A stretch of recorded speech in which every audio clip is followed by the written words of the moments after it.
राधे राधे जी। विमला दुई भक्ति चैनल में आप सभी का बहुत बहुत स्वागत है। तो आज अष्टमी और नवमी दोनों ही एक ही दिन पड़ रही है।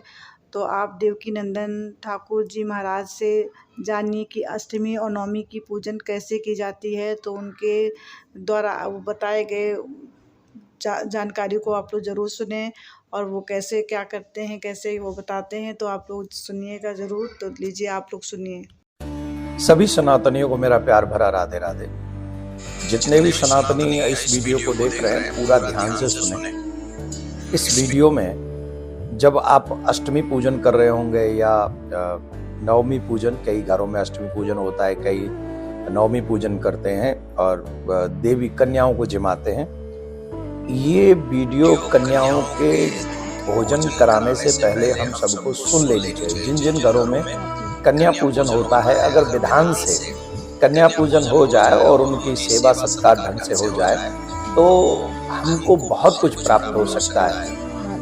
वेद व्यास जी महाराज ने ऐसा लिखा है कि अगर कन्या पूजन, कन्या कितनी आयु की होनी चाहिए, तो 5 साल से लेके 7 साल या 8 साल, लास्ट 8 साल तक की कन्याओं का पूजन होना चाहिए, भोजन होना चाहिए और निष्ठा पूरी होनी चाहिए। जब कन्या आए तो उनके चरण प्रक्षालन करें, उनको कुमकुम से तिलक करें, उनको वस्त्र इत्यादि जो भी आप लोग करते हैं ऑब्वियसली सब करते हैं, तो वो सब होना चाहिए। अब इस कन्या पूजन से हमको क्या क्या प्राप्त होता है, हम क्या प्राप्त कर सकते हैं। इन कन्या के पूजन से व्यक्ति संसार के चक्र से भी छुटकारा प्राप्त कर सकता है, भगवान में प्रेम की प्राप्ति कर सकता है, भगवान से प्रेम हो जाए ऐसा कर सकता है, मोक्ष प्राप्त कर सकता है, धर्म अर्थ काम मोक्ष चारों फल सहज में उसे प्राप्त हो सकते हैं। अब क्या होता है कि कईयों को कुछ चाहिए, कईयों को कुछ चाहिए, कईयों को ज्ञान चाहिए, कईयों को धन चाहिए, कईयों को रोगों से मुक्ति चाहिए। हमारे यहाँ 4 वर्ण हैं, ब्राह्मण, क्षत्रिय, वैश्य और चतुर्थ वर्ण। इन चारों वर्ग की कन्याओं का पूजन करने का विधान है हमारे सनातन। अगर आप ज्ञान चाहते हैं, आप चाहते हैं कि आपको ज्ञान की प्राप्ति हो, तो ज्ञान की प्राप्ति के लिए, विवेक की प्राप्ति के लिए आपको ब्राह्मण वंश में जन्मी हुई कन्याओं का आवाहन करना चाहिए, पूजन करना चाहिए, उनके चरण प्रक्षालन करने चाहिए और फिर द्रव्य दक्षिणा देकर, वस्त्र देकर, उनको भोजन कराकर उनको विदा करना चाहिए।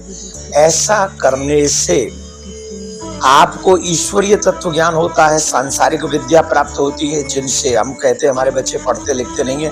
अगर आपके बच्चे भी कन्याओं का पूजन करें तो आपके बच्चों को मां सरस्वती प्रसन्न होकर विद्या प्रदान करेगी। अब कई लोग ऐसे होते हैं जिनको शत्रुओं से बड़ा भय रहता है, शत्रुओं से मुक्ति पाना चाहते हैं, जो इंटरनली बड़े कमजोर होते हैं, बड़े कमजोर रहते हैं, वो बहुत परेशान रहते हैं। कोई कहता है कि हमारी जमीन को कोई हत्या गया, मतलब कब्जा कर लिया है, हड़प रहा है, हमारे ऊपर केस चल रहे हैं, मुकदमा चल रहे हैं, बहुत परेशानी हो रही है। इन सब परेशानियों से निजात पाने के लिए हमें क्षत्रिय वंश में जन्म हुई कन्याओं का पूजन करना चाहिए। वही 5 से 8 साल 7 साल की आयु तक की कन्याओं का आप वृद्ध श्रद्धा से पूजन करें, चरण प्रक्षालन करें, उन्हें भोजन कराएं और द्रव्य दक्षिणा देकर उनको विदा करें। तो आपके ऊपर ऐसी कृपा होगी कि आपकी जो ये परेशानी मैंने गिनाई है उनसे आपको मुक्ति मिलेगी।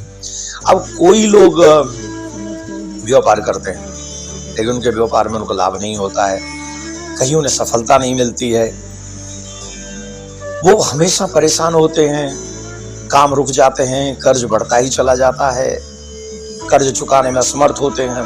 तो ऐसे लोगों को वैश्य वंश में जन्मी, मतलब वणिक परिवार में जन्मी हुई कन्याओं का, जिनकी आयु 5 से 8 साल ही होनी चाहिए, उन कन्याओं का पूजन उनको करना चाहिए विधान से।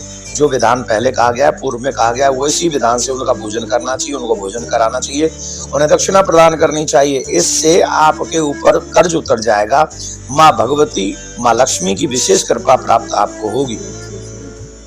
कितनी बड़ी बात हो गई, कन्या पूजन से कितना बड़ा लाभ है। चतुर्थ बात अगर हम कहें शरीर में आदि है, व्याधि है, रोग लगे हुए हैं, घुटनों में दर्द है, शरीर में परेशानी है, तकलीफ होती है, ठीक से हम काम नहीं कर पाते हैं, सुख नहीं आते हैं, परिवार में दुख और कलेश बना रहता है, तो इन सब की निवृत्ति के लिए चतुर्थ वर्ग की कन्या आयु बोई होनी चाहिए। उनका भी विधि विधान से। तो आशा है आपको पता चल गया होगा कैसे कन्या पूजन करनी है। तो आपने अच्छे से सुन लिया हो तो आप लोग मेरे वीडियो को लाइक करें, सब्सक्राइब करें, कमेंट करें, और वीडियो अच्छा लगा हो तो शेयर भी करें और कमेंट करें कि आप लोग को ये वीडियो कैसा लगा, ताकि हमारा मनोबल बढ़े, मैं अच्छा और काम करने की कोशिश करूं। तो आप सभी को अष्टमी नवमी की बहुत बहुत शुभकामनाएं। जय माता दी।